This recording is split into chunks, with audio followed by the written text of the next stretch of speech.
Oke, yang ini yang belum diolah, belum diaduk pakai tanah sama arang, Pak ya. Masih murni. Ini untuk penanaman kalau misalkan lahan terlalu basah, tapi dia tidak kering. Ya, digoyang dia masih pecah, buyar, tapi kalau dikepal dia tidak meneteskan air. Tidak.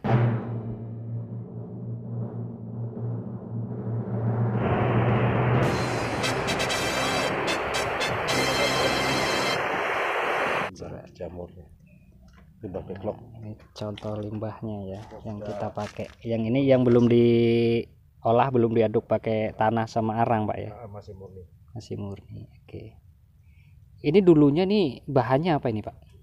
Serbuk ini enggak, serbuk kayu. Serbuk gergaji ya? Serbuk gergaji. Oke, serbuk Sudah gergaji. diproses jadi backlog jamur dan sudah tidak produktif. Oke.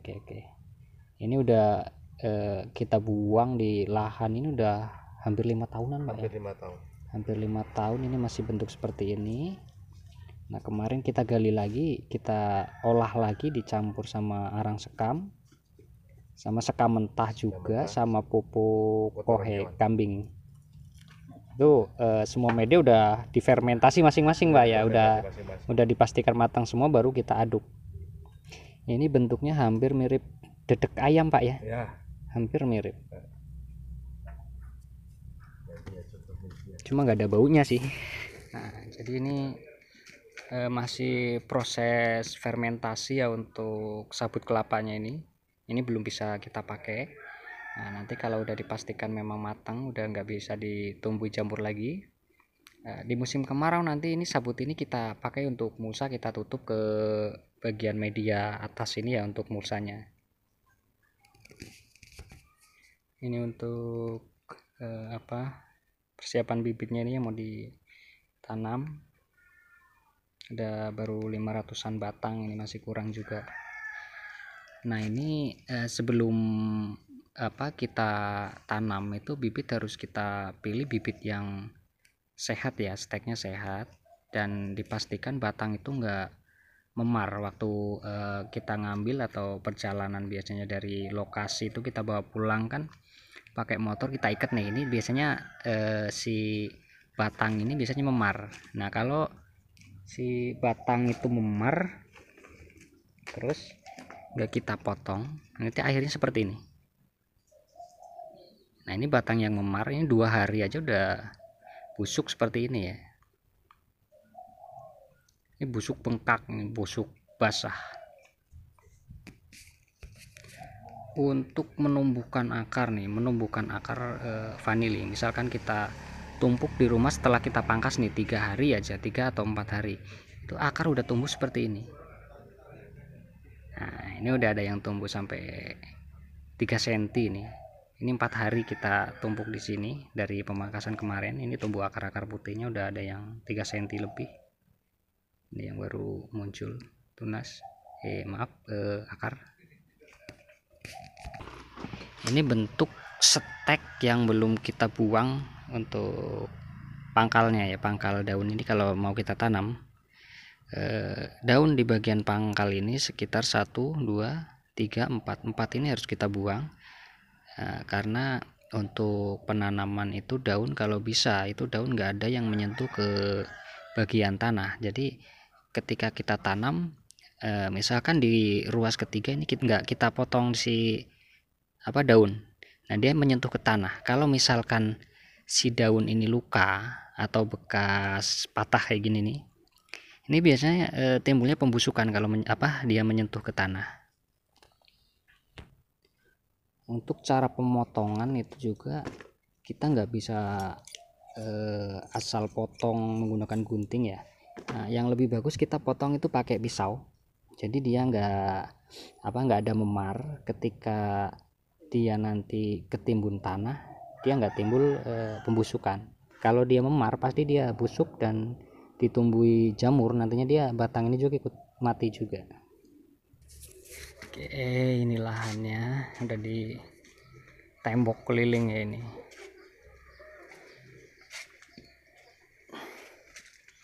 Cadangan besi-besinya yang untuk kita buat bedengan di depan besok. Ini total ada 13 bedeng 12 bedeng dengan panjang bedengan 13 meter. Itu mereka ada di pojok sebelah sana yang lagi tanam.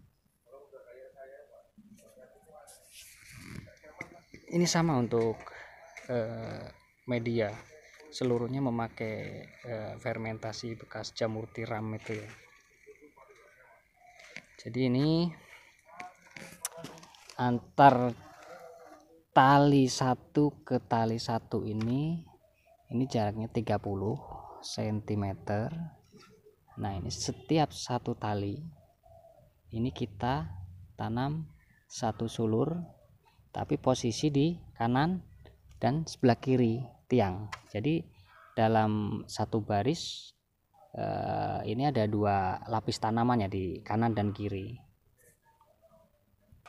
Ini untuk tiang ini yang 1 meteran, ini 1 meter kayu gelam.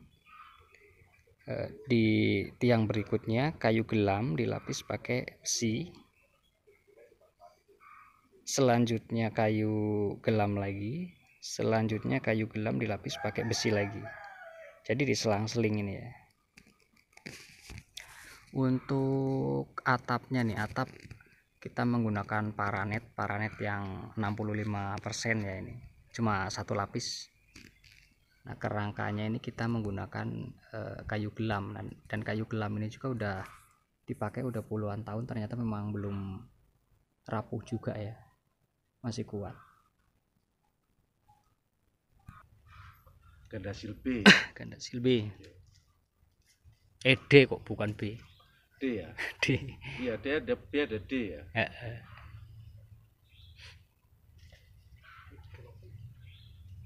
Ini udah tanam 3 baris, kayaknya masih kurang banyak. Karena kanan kiri sih ini. Iya, bisa jadi sekitar 500-400an lagi. Bisa jadi kurang lebih. Jadi untuk sementara ini setelah kita tanam, nanti kita nggak perlu kasih untuk pupuk akar ya, sementara kita pakai pupuk daun dulu. Kalau untuk pupuk daun sih banyak merek ya, tergantung selera kita sih. Di toko-toko pertanian juga itu kan banyak. Cuma yang umum digunakan di sini sih biasanya Gandasil untuk kita pakai, yang untuk awal-awal itu Gandasil.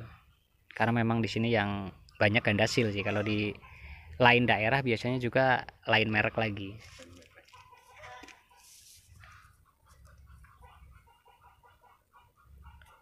Lubangnya dengan kedalaman kurang lebih 5-10 cm. Nah ini yang kita tanam sekitar 3 ruas yang ada di dalam. Nah biar lebih aman, agar daun di bagian bawah ini enggak resiko diserang jamur, bagian yang menyentuh ke tanah seperti ini ya, ini ruas paling bawah, daun nyentuh tanah ini sebenarnya kalau nggak ada luka sih nggak masalah, cuma takutnya nih kayak luka-luka ini nanti timbul pembusukan, bahaya nanti kalau terlalu lembab di tanah, dia nanti tumbuh jamur ini bisa merambat ke batang. Jadi lebih baik kita potong aja yang ini, yang menyentuh ke tanah.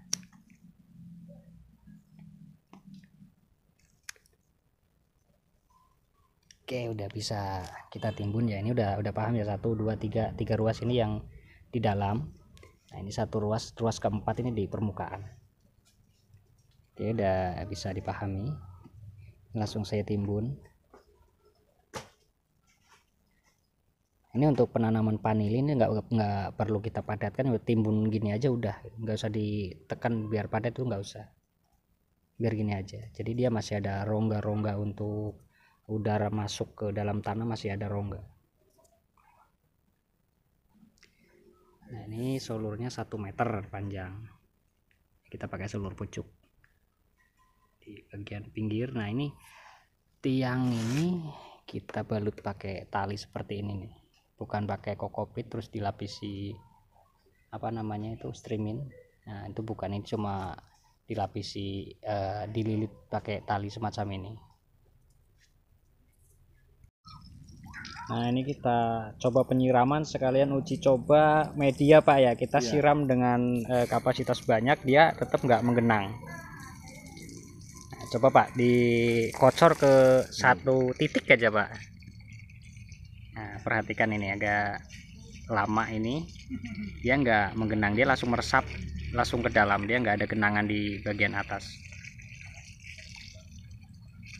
Ya bisa diperhatikan, jadi air itu langsung meresap cepat, dia langsung ke dalam.